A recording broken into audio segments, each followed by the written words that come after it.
Good morning. 10 के दमदार trades में आपका स्वागत है। शिल्पा राउत और आशीष बहेती पिछले शो से हमारे साथ बने हुए हैं। साथ ही कोटक सिक्योरिटीज़ के अमोल अठावले भी जुड़ेंगे अपनी टॉप ट्रेड्स के साथ। और आज मार्केट स्पेसिफिक चर्चा के लिए हमारे साथ मोतीलाल ओसवाल फाइनेंशियल सर्विसेज के इंस्टीट्यूशनल एक्सपर्टीज़ के head of research Gautam Duggar से होगी बातचीत। प्राइमरी मार्केट का एक्शन भी आज कवर करेंगे। आज से एफकॉन्स इंफ्रास्ट्रक्चर का IPO खुला है। इसके लिए कंपनी के executive vice chairman Subramaniam Krishnamurthy और CFO रमेश कुमार झा से बात करेंगे इसके बारे में। लेकिन पहले एक नज़र डालते हैं मार्केट के ऊपर। और मार्केट में अब एक सेकंड राउंड ऑफ सेलिंग की शुरुआत हुई है। और अब देखिए इसका मामला यहाँ पर Nifty, bank Nifty, mid cap सभी डे लो पर। बैंक निफ्टी अब 50,724 पर। तो इसका मतलब अब क्लियर है कि बैंक निफ्टी में भी 100 डे में ब्रेक हुआ। और अब अक्टूबर के जो लोस थे 50,200, 50,400, उनको हम रिविजिट करते हुए निफ्टी 24,250 पर। अब यहाँ पर कोई बहुत ज़्यादा सपोर्ट है नहीं। सेंसेक्स 79,680 पर। मिड कैप मार्केट की ब्रेड देखिए 1:7 का एडवांस डिक्लाइन, इसमें बहुत ही ख़राब। मार्केट को अब तक बचाया हुआ है सिर्फ ITC ने, जो अभी भी 4% ऊपर है। लेकिन उसके अलावा आज भी मार्केट का सबसे बड़ा प्रॉब्लम अर्निंग्स का। इंडसइंड बैंक निफ्टी का टॉप गेन लूज़र 15% नीचे, और पूरा का पूरा मूड माहौल उसी ने ख़राब किया। उसके अलावा बाकी स्टॉक्स भी हैं, BEL, ट्रेंट, जो स्टॉक्स नीचे आ रहे हैं। जहाँ तक ब्रॉडर मार्केट की बात है, एक दो स्टॉक्स बचे हुए हैं जैसे कि Oracle financial, Laurus labs, Godrej consumer. लेकिन अदरवाइज़ यहाँ पर भी वीकनेस काफ़ी है इंडिविजुअल स्टॉक्स में। डिक्सन टेक अब 8.5%। एक बार डिक्सन टेक लेकर आइए ज़रा। और देखिए ये वीरो सुबह बात हुई थी हमारी कि डिक्सन टेक को आज प्लीज़ गैप अप पे चेज़ मत करिएगा। और आज देखिए 9% नीचे आ गया ये स्टॉक का। और क्या ज़बरदस्त इस समय स्टॉक में डिक्लाइन चल रही है डिक्सन टेक में। और उसके अलावा आपका AU small finance bank, NALCO, बंधन बैंक, सब पर भारी गिरावट। वीरू बिल्कुल। और मार्केट से डे लो 24,247, बैंक निफ्टी करीब करीब 50,678 डे लो पर। फाइनली वो ब्रेकडाउन बैंक निफ्टी में जिसका भय था। अब एक काम करते हैं, आते हैं ज़रा आज के ट्रेड्स पर। आपकी स्क्रीन पे पूरे के पूरे मेहमान का जो पैनल है वो स्क्रीन पे इस वक्त मौजूद है। पहला ट्रेड पिक करते हैं। उससे पहले ज़रा प्लीज़ एक बार निफ्टी IT से दिखा दीजिएगा जिसका थोड़ा बहुत कंफर्ट है, अदरवाइज़ पूरा मार्केट इस पर क्रैक होता हुआ। शिल्पा जी गुड मॉर्निंग। आपके दो ट्रेड्स इस वक्त के? जी, यहाँ पे एक बाय और एक सेल रहेगा। जो बाय पहला रहेगा वो बिरला सॉफ्ट में है, क्योंकि IT में थोड़ा आज मिक्स बैग है और बिरला सॉफ्ट समहाउ एक स्ट्रेंथ होल्ड कर रहा है। तो मुझे लगता है 560 के स्टॉप लॉस से आप बिरला सॉफ्ट के फ्यूचर्स में आप लॉन्ग ले सकते हैं फॉर लेवल्स ऑफ 585 से 590। नॉट वेरी अग्रेसिव टारगेट्स, लेकिन यहाँ पे मुझे लगता है एक अपसाइड प्ले आप ले सकते हैं। सेल रहेगा DLF में। DLF continues to be weak. यहाँ पे मुझे लगता है 800 के स्टॉप लॉस से आप सेल में इसमें बने रह सकते हैं। फ्यूचर्स ट्रेड कर रहा है अराउंड 571 अभी, और ज्यादा एक डिप आया है, तो मुझे लगता है कि यहाँ से आप सॉरी 780 का अभी है DLF में। तो यहाँ पे मुझे लगता है कि लेवल्स ऑफ 775 पहला टारगेट होना चाहिए। इसके नीचे अगर जाता है तो मुझे लगता है कि आपको 750 के भी लेवल्स आएंगे। तो एक अगर आपको रैली भी मिले टुवर्ड्स 800, आप इस पे डेफिनिटली सेल ले सकते हैं। यहाँ पे वीकनेस बहुत ज़्यादा है। इस पूरी मार्केट में बहुत ज़्यादा एक्चुअली। आशीष बहेती को भी जोड़ते हैं। आशीष जी, आपकी दो ट्रेड्स इस समय की? जी अनुज जी, दोनों सेल साइड में रहेगी। पहला जो रहेगा वो PVR आइनॉक्स में लग रहा है ये स्टॉक अब 200 डेमा को तरफ अप्रोच करेगा। और जिस हिसाब से इसमें गिरावट बढ़ते हुए देखने मिल रही है, हमें लग रहा है कि अच्छा काउंटर है एक शॉर्ट पोजीशन बनाने के लिए। जो इसमें स्टॉप लॉस मेंटेन करना है वो 1520 का SL मेंटेन करे। हमें लग रहा है जो स्ट्रक्चर बना है सबसे, इसमें 1450 तक का लेवल देखने मिल सकता है। दूसरा जो स्टॉक हमें खराब लग रहा है वो टाटा कम्युनिकेशन, इसमें भी गिरावट बढ़ते हुए देखने मिल रही है। और हमें लग रहा है ये इसमें भी यहाँ से और गिरावट देखने मिल सकती है। तो 1700 के टारगेट के लिए इसमें बिकवाली की सलाह है। जो स्टॉप लॉस इसमें मेंटेन करना है वो 1780 का एक SL मेंटेन करें। Okay Amol good morning. आपके दो ट्रेड्स? जी नमस्ते and good morning. Index stock के साथ जाना चाहूंगा। मुझे लगता है एक बड़ा करेक्शन हो रहा है, तो एक रिलायंस मुझे अच्छा लग रहा है। करंट लेवल 2660 के आसपास पोजिशनल पॉइंट ऑफ व्यू से मैंने पिक किया है। शायद थोड़ा टाइम ले सकता है स्टॉक, बट लेवल्स अच्छे हैं। 2780, 2800 आई थिंक अगर पुल बैक आता है तो ये इमीडिएट टारगेट स्टॉक में निकल के आ रहे हैं। दूसरा स्टॉप लॉस उसका रहेगा 2600 का। आई थिंक एक वीकली चार्ट पे एक बड़े लेवल के आसपास स्टॉक ट्रेड हो रहा है ओवरसोल्ड है मोमेंटम इंडिकेटर्स पे, तो बाउंस बैक आता है मार्केट में तो रिलायंस भी अच्छा खासा कंट्रीब्यूट कर सकता है। दूसरा मैं टीसीएस के साथ जाना चाहूंगा 4075 के आसपास, ये भी पोजिशनल पॉइंट ऑफ व्यू से है। 4250 4275 के टारगेट्स निकल के आ रहे हैं। 3995 उसका स्टॉप लॉस रहेगा। 200 डे सिंपल मूविंग एवरेज के आसपास स्टॉक ट्रेड हो रहा है। अगर मार्केट में रिवर्सल फॉर्मेशन होता है तो आई थिंक टीसीएस भी अच्छा खासा कंट्रीब्यूट कर सकता है।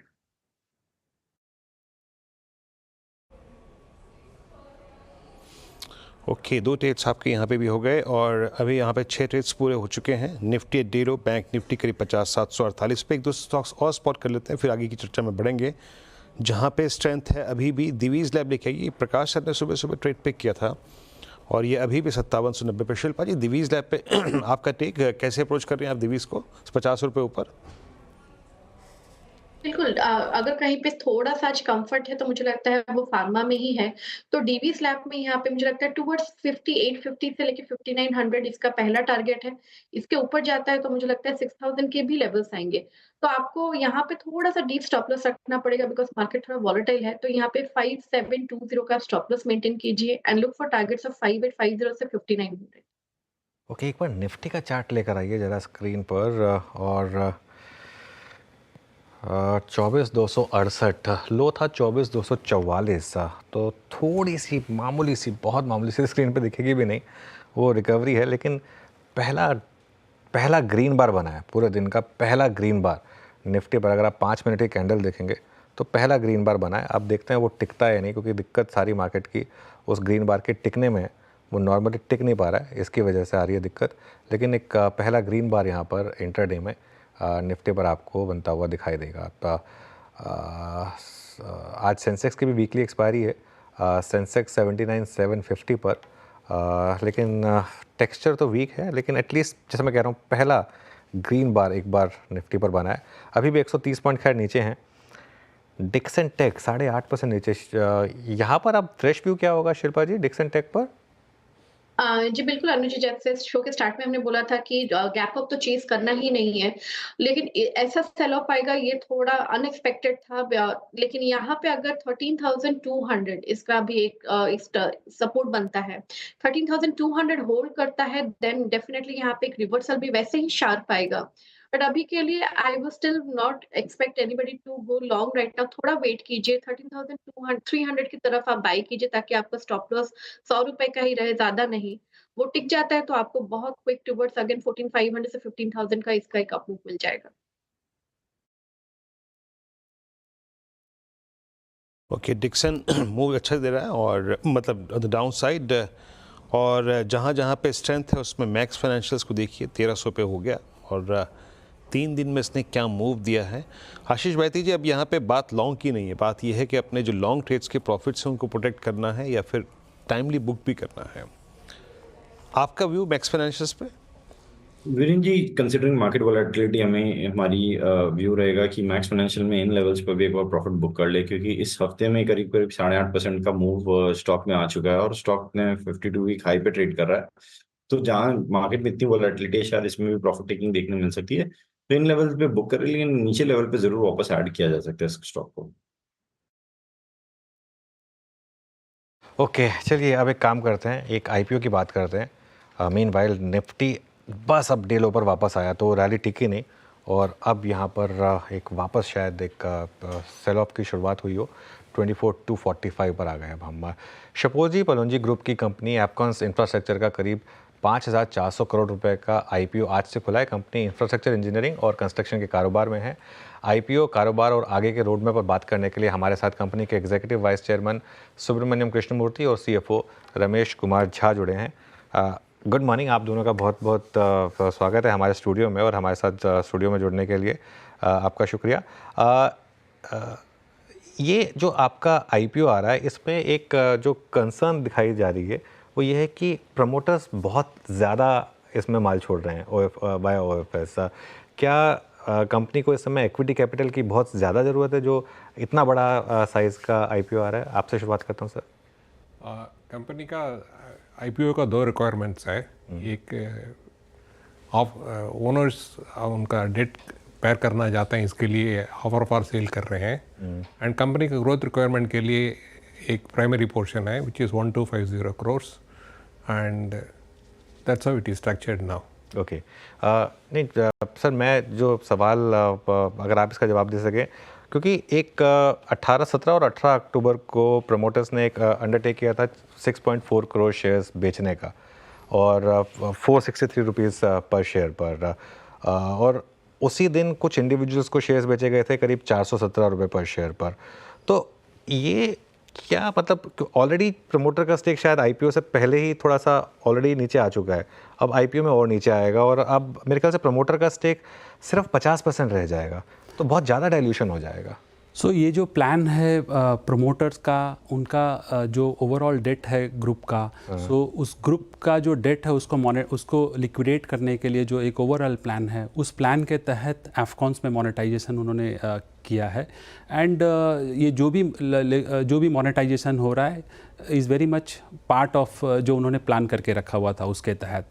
जहाँ तक रहा जो आपने बोला कि जो हमने प्री आईपीओ किया है, सो काफ़ी स्ट्रॉन्ग डिमांड हमने देखा कि कंपनी के लिए बहुत ग्लोबल इन्वेस्टर्स का काफ़ी स्ट्रॉन्ग डिमांड था, और उसको देखते हुए हम लोगों ने एक प्री आईपीओ किया जहाँ पे हमने करीब 2,967 करोड़ का हमने प्री आईपीओ किया था।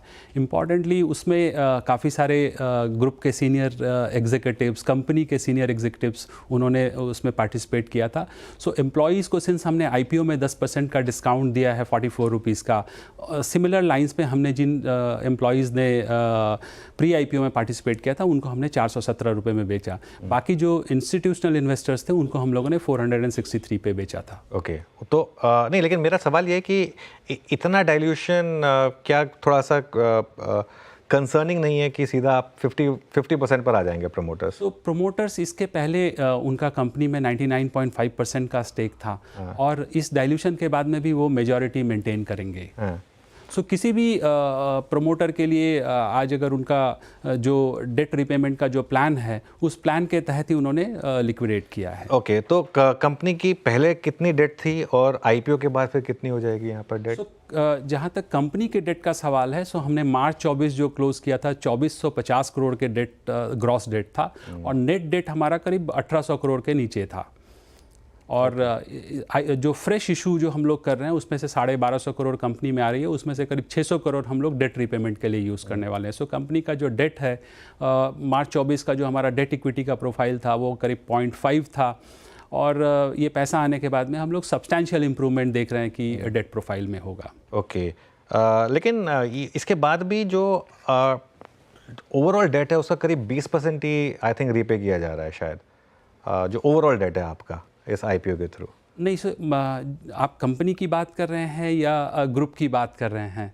कंपनी की बात कर रहा हूँ। नहीं, कंपनी का मैंने आपको बताया कि जो हमारा नेट डेट था वो करीब 1800 करोड़ था मार्च 24 में, और जो 1250 करोड़ जो कंपनी में आ रही है उसमें से करीब 600 करोड़ हम लोग पे करेंगे। और अगर आप उसको देखेंगे इस परिप्रेक्ष्य में कि हमारा कितना इक्विटी था, जो हमारा नेटवर्थ था, सो मार्च 24 में हमारा नेटवर्थ करीब 3600 करोड़ का था, और अभी ये 1250 करोड़ उसमें सीधे ऐड होगा, और इस साल का जो प्रॉफिट होगा वो भी हमारे नेटवर्थ में ऐड हो जाएगा। सो हम लोग बहुत ही कंफर्टेबल पोजीशन पे आ जाएंगे, कंपनी की बैलेंस शीट बहुत ही स्ट्रांग पोजीशन पे आ जाएगी इस आईपीओ के बाद में। ओके यहाँ पर अब क्योंकि आपकी कंपनी एक इंफ्रास्ट्रक्चर प्रोजेक्ट्स में है, आपको विजिबिलिटी क्या दिखती है रेवेन्यू की और प्रॉफिटेबिलिटी की अगले 3 से 4 साल में?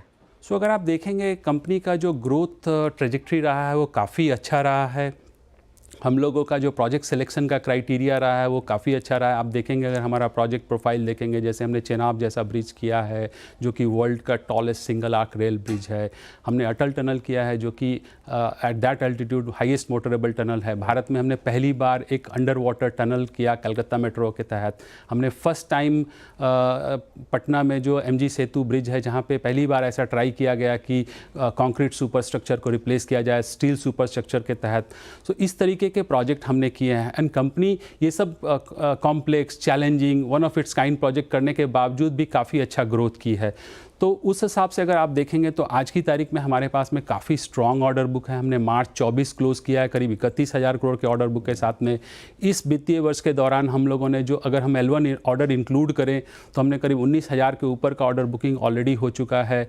और ये पैसा कंपनी में आ जाएगा तो हमारा बैलेंस शीट भी काफ़ी स्ट्रॉन्ग हो जाएगा।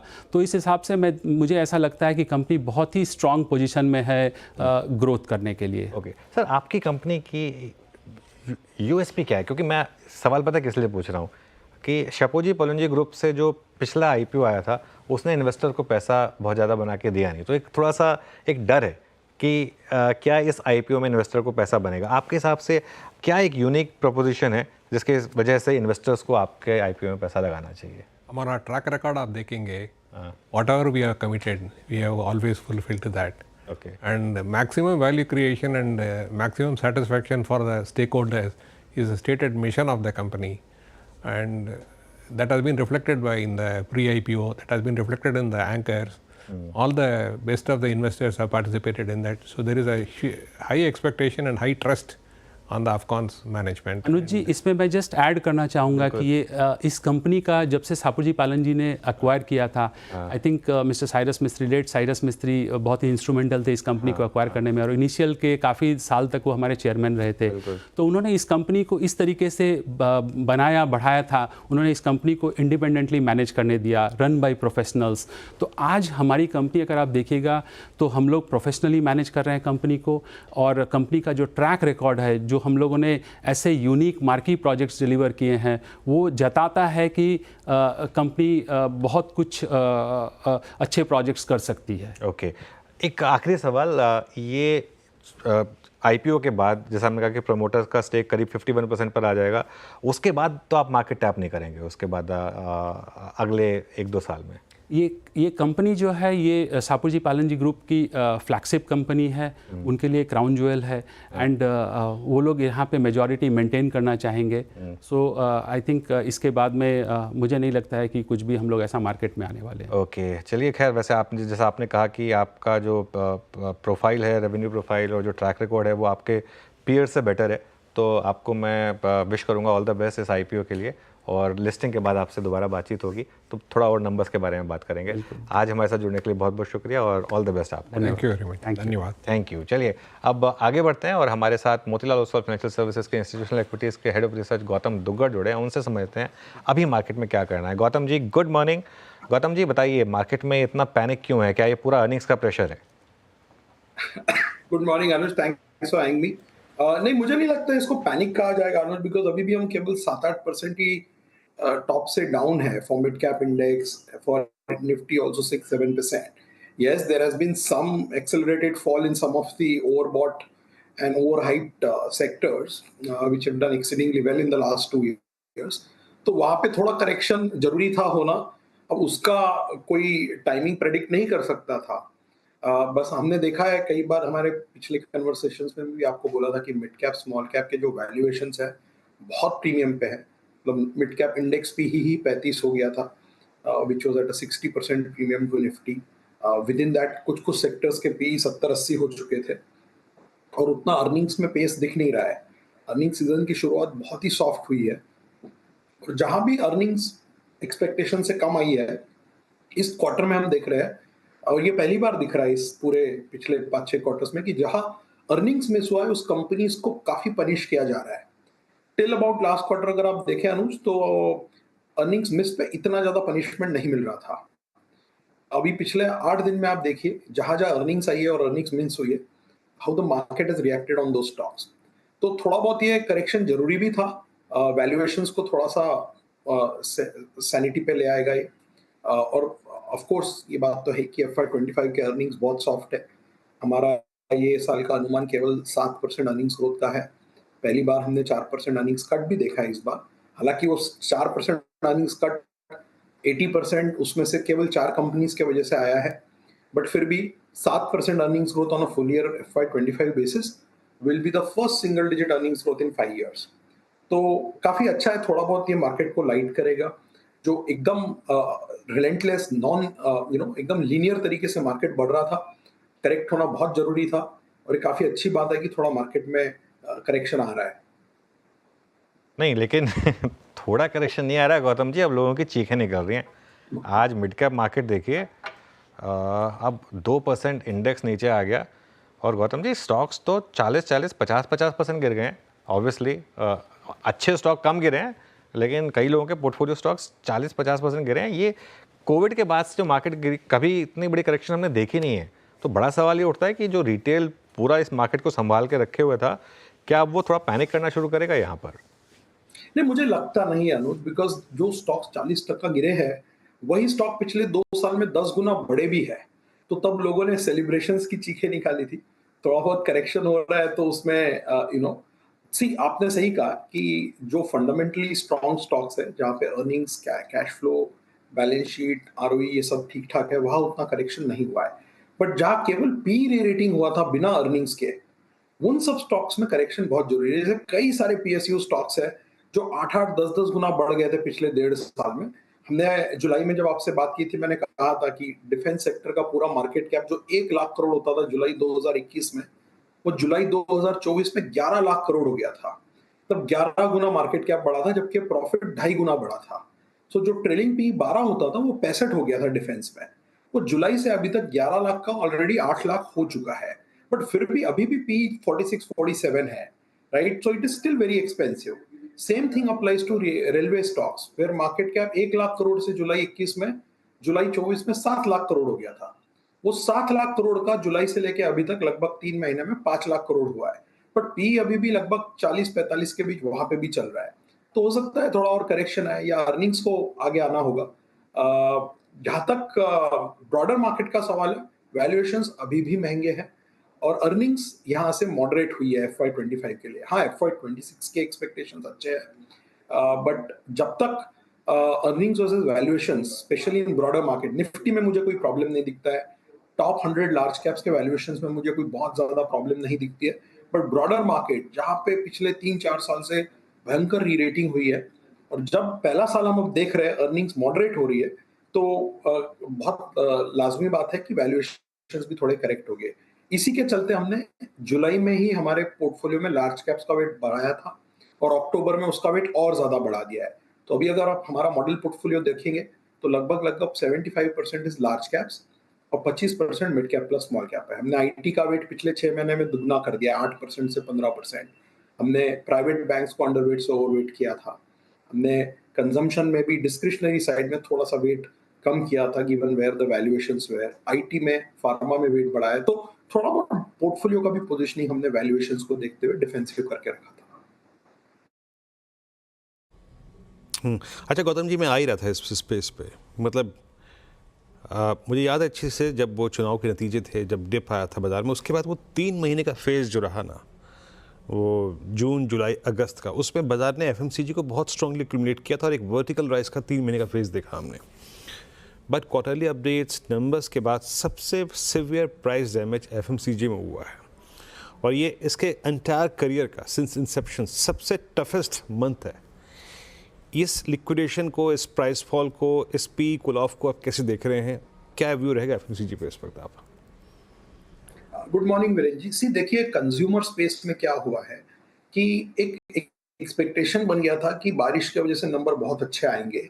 इस एंटिसिपेशन में काफी सारे स्टॉक्स चल गए थे मार्च अप्रैल से लेके अगस्त सितंबर तक। अब चूंकि एक्चुअल नतीजे आ रहे हैं, वो एक्सपेक्टेशन से काफी खराब है। चाहे आप डीमार्ट को देखिए, नेस्ले को देखिए, हिंदुस्तान लीवर के भी नतीजे बहुत सॉफ्ट थे, टाटा कंज्यूमर के नतीजे सॉफ्ट थे। केवल गोदरेज अभी तक, वरुण बेवरेजेस और मे बी आईटीसी ने एक्सपेक्टेशंस मीट किया, जबकि आईटीसी के भी नतीजे सॉफ्ट थे बट इन लाइन थे। तो जो एक जो माहौल बन रहा था कि कंजम्पशन में जबरदस्त रिवाइवल आने वाला है स्टेपल्स में, वो नहीं होता हुआ दिख रहा है। दूसरी बड़ी चीज जो है, जो एक नया हेडेक बन के उभर के सामने आया है, वो है क्विक कॉमर्स स्पेस में जो ग्रोथ हो रही है। बिकॉज कई सारे कंपनीज ने अपने प्रेस रिलीज में, मैनेजमेंट कमेंट्रीज में ये कॉल आउट किया है। डाबर का आपने प्रेस रिलीज देखा होगा क्वार्टर के एंड में जो आया था, डीमार्ट ने भी इसका मेंशन किया है। सब जगह ये बात हो रही है कंज्यूमर स्पेस में कि क्विक कॉमर्स और ई कॉमर्स में जो जोर से ग्रोथ आया है, उसकी वजह से जनरल ट्रेड में थोड़ा सा इन्वेंट्री बढ़ चुका है और वो इन्वेंट्री करेक्शन कई सारी कंपनीज ले रही है। साथ ही साथ एक्सेस रेनफॉल के वजह से या यूं कहिए कि थोड़ा जो इन्फ्लेशन अभी भी बहुत एलिवेटेड लेवल पे है, अंडरलाइन मार्केट्स में डिमांड उतना पिकअप नहीं हुआ है। हाँ, रूरल बॉटम से थोड़ा ग्रेजुअली रिकवर हुआ है, बट ये विडंबना देखिए कि जब रूरल ठीक हो रहा है तो अर्बन वापस से मॉडरेट होना चालू हो गया है। इस पर नेस्ले ने कमेंट किया है, हिंदुस्तान लीवर ने अपने रिजल्ट्स के कमेंट्री में कमेंट किया था कि अर्बन में थोड़ा स्लो डाउन है। तो और वैल्यूएशंस जो काफी शूट अप हो चुके थे पिछले 3-4 महीने में, वहां पे एक थोड़ा सा करेक्शन फिर से आ रहा है। और अर्निंग्स ग्रोथ इस साल की बहुत ही पेडेस्ट्रियन रहेगी कंज्यूमर स्टेपल कंपनीज में। मैं देख रहा था हिंदुस्तान लीवर का ईपीएस पिछले 3 साल से सेम है, FY23, FY24 और FY25। हालांकि हिंदुस्तान लीवर अभी भी हमारे मॉडल पोर्टफोलियो में है, that's the only representation of consumer staples in our model portfolio, but the underlying growth पूरे कंज्यूमर स्टेपल कंपनी में बहुत सॉफ्ट रही है, जबकि वैल्यूएशंस काफी चढ़े हुए हैं अभी भी, डिस्पाइट 3 साल का जो अंडर परफॉर्मेंस रहा है कंज्यूमर स्टेपल सेक्टर का। ये ग्रोथ के सामने अभी भी वैल्यूएशंस थोड़े से महंगे ही लगते हैं। गौतम जी, तो फिर एक स्टॉक जो आपका इतना शानदार पिक रहा है, ट्रेंड, क्या यहाँ भी प्रॉफिट बुक कर लें या यहाँ पे री रेटिंग इसी तरीके से चलती रहेगी जो हो रही है? नहीं अनुज, ट्रेंड में आपको एक दूसरे नजरिए से देखना होगा। इनकी ग्रोथ बहुत ही सॉलिड रही है। जहां बाकी सेक्टर के कंपनीज 8, 10, 15% ग्रोथ करने में स्ट्रगल कर रहे हैं, ट्रेंड का टॉप लाइन ग्रोथ अभी भी 40 से 50% चल रहा है। प्रॉफिट दुगना तिगना हो चुका है। अगर आप देखें 4 साल पहले FY20 में ट्रेंड का प्रॉफिट 100 करोड़ होता था, FY24 में उन्होंने 1000 करोड़ किया है। हमारा अनुमान है कि यहाँ से भी अगला 3 साल में प्रॉफिट कंपाउंडिंग 25% से ज्यादा रहेगी। बट यस, थोड़ा बहुत पी जो जोर से री रेटिंग हुआ है पिछले 3-4 सालों में। आपको याद होगा कि ये ऐसा कंपनी है जो पिछले 2.5 सालों में 50,000 करोड़ मार्केट कैप से ऑलमोस्ट 3 लाख करोड़ टच करके आया है। तो थोड़ा बहुत कूल ऑफ यहाँ पे भी जरूरी था, जो हम देख रहे हो रहा है। आई थिंक 8,000 से कुछ भाव 7,500 के आसपास आया हुआ है, बट ग्रोथ अभी भी बहुत सॉलिड है। और इंडिया में जहां भी B2C सेक्टर्स में ग्रोथ अच्छी है, वहां पे मार्केट ने उनको बहुत अच्छा पी प्रीमियम दिया है, चाहे वरुण बेवरेजेस हो, ट्रेंट हो, डिक्सन हो या जोमैटो हो। जब तक ग्रोथ विजिबिलिटी स्ट्रांग है, मुझे नहीं लगता है कि एक माइनर करेक्शन से बाहर निकल जाना चाहिए, प्रोवाइडेड आपका नजरिया थोड़ा लंबा हो। हाँ, अच्छा गौतम जी, अभी अभी अनुज के पहले प्रश्न के उत्तर में आपने कहा था ना कि आईटी पे अपना वेटेज आप लोगों ने बढ़ाया है। आईटी में एग्जैक्टली क्या अच्छा लग रहा है आपको इस वक्त? Mid cap IT, large cap IT, एक दो स्टॉक्स अगर आप टिप्पणी कर सकें नाम लेकर। जी, हमको दोनों अच्छे लग रहे हैं। हमने दोनों में वेट बढ़ाया है। हमारा सबसे बड़ा लार्ज कैप में टॉप आइडिया अभी भी HCL टेक है, जहाँ पे हमने फिर से वेट बढ़ाया था अक्टूबर के रिवीजन में। इन्फोसिस में हमने वेट बढ़ाया है, परसिस्टेंट में हमने वेट बढ़ाया था, और हमने नया एक स्टॉक ऐड किया था मॉडल पोर्टफोलियो में आईटी में, जिसका नाम है कोफोर्ज। उनके नतीजे भी काफी अच्छे आए थे कुछ दिनों पहले। सो आईटी का हमारा टॉप डाउन व्यू था कि वैल्यूएशंस काफी करेक्ट हो चुके थे। सेक्टर ने 3 साल से अंडर परफॉर्म किया था, स्पेशली लार्ज कैप साइड में। जबकि सेक्टर के balance sheet, cash flow, free cash flow generation characteristics बहुत स्ट्रांग है। ग्रोथ में थोड़ा सा स्लो डाउन था। हमें ये लग रहा था जुलाई में कि ग्रोथ यहाँ से थोड़ा थोड़ा पिकअप होगा, और आपने देखा होगा 2-3 कंपनीज ने अपने गाइडेंस भी मार्जिनली अपवर्ड रिवाइज किया है। सेक्टर ने थोड़ा सा अच्छा परफॉर्म भी किया है पिछले 3-4 महीनों में, बट हमें यहाँ से भी थोड़ा अच्छा रिलेटिव रिस्क रिवॉर्ड लगता है, बिकॉज यहाँ से हमें लगता है कि सेकेंड हाफ FY25 के बाद से डिस्क्रिशनरी स्पेंडिंग भी आईटी में पिकअप होगी ग्रेजुअली, और सेक्टर यहाँ से भी अच्छे रिटर्न देने की संभावना है। इसलिए हमने आईटी भी अपग्रेड किया था और प्राइवेट बैंक्स भी अंडरवेट से ओवरवेट किया था। अच्छा गौतम जी, इंडसइंड अब 20% डाउन, मतलब मुझे याद नहीं इंडेक्स स्टॉक कब लास्ट 20% गिरा हो। क्या ये क्या बता रहा है? बैंकों को लेकर अब क्या मतलब व्यू बनाया जाए? क्योंकि अभी तक कुछ बैंकों के नंबर्स ठीक ठाक आ रहे थे, ये इंडसइंड ने तो आके पूरा मामला खराब कर दिया मार्केट का। सो अनुज, देखिए इस रिजल्ट सीजन में मैंने आपको स्टार्टिंग में वही कहा है कि जहाँ पे भी रिजल्ट्स एक्सपेक्टेशन से खराब आए हैं, पनिशमेंट बहुत जोरदार हुई है। आप मुझे बताइए लास्ट टाइम आपने बजाज ऑटो के स्टॉक को 13% गिरता हुआ कब बिल्कुल राइट? बिल्कुल। चाहे निफ्टी का स्टॉक हो, नॉन निफ्टी का स्टॉक हो, टाटा कंज्यूमर भी 8% डाउन था। Yesterday I think Hindustan Lever was down some 7%। I don't remember in my 17 years of tracking consumer that Hindustan Lever was ever the topmost loser with 7% in Nifty. So इस result season में market is being very very discriminating. जहां नतीजे अच्छे हैं, guidance अच्छा है, commentary अच्छी है, वहाँ पे बहुत स्ट्रांगली रिवॉर्ड कर रहा है, और जहाँ पे नतीजे हल्के से भी एक्सपेक्टेशन से खराब है, given the valuations that we are sitting at, market काफी स्ट्रांगली उनको पनिश कर रहा है। हमने मॉडल पोर्टफोलियो में कोटक बैंक ऐड किया था, एचडीएफसी बैंक और आईसीआईसीआई बैंक का वेट बढ़ाया था। कोटक बैंक भी हमने मॉडल पोर्टफोलियो में 5 साल बाद ऐड किया था, जहाँ पे हमारे एनालिस्ट ने इसकी रेटिंग डाउनग्रेड की थी 1850 रुपये पे लगभग, आई थिंक नवंबर 2019 में। वहाँ से 4-4.5 साल के बाद में भी स्टॉक वहीं पे है, और हमें लगा रिलेटिव वैल्यूएशन रिस्क रिवॉर्ड काफ़ी अट्रैक्टिव हो चुका है कोटक में, तो वो हमने ऐड किया। Same thing for ICICI bank and HDFC bank. So ये 3 स्टॉक हमने प्राइवेट बैंक के रखे हैं हमारे मॉडल पोर्टफोलियो में। चलिए गौतम जी, बहुत बहुत शुक्रिया आज हमारे साथ जुड़ने के लिए। आपको दिवाली की बहुत बहुत शुभकामनाएं, और मैं यही होप करूंगा कि दिवाली आपके लिए शुभ रहे। और थैंक यू, फिर उसके आपके और बाद आपके दर्शकों को भी बहुत बहुत शुभकामनाएं दिवाली की। चलिए, थैंक यू सो मच। इस शो को यहाँ समेटेंगे, ब्रेक लेंगे, और उसके बाद कंचन और वीरू ट्रेडर्स हॉटलाइन लेकर आएंगे आपके लिए।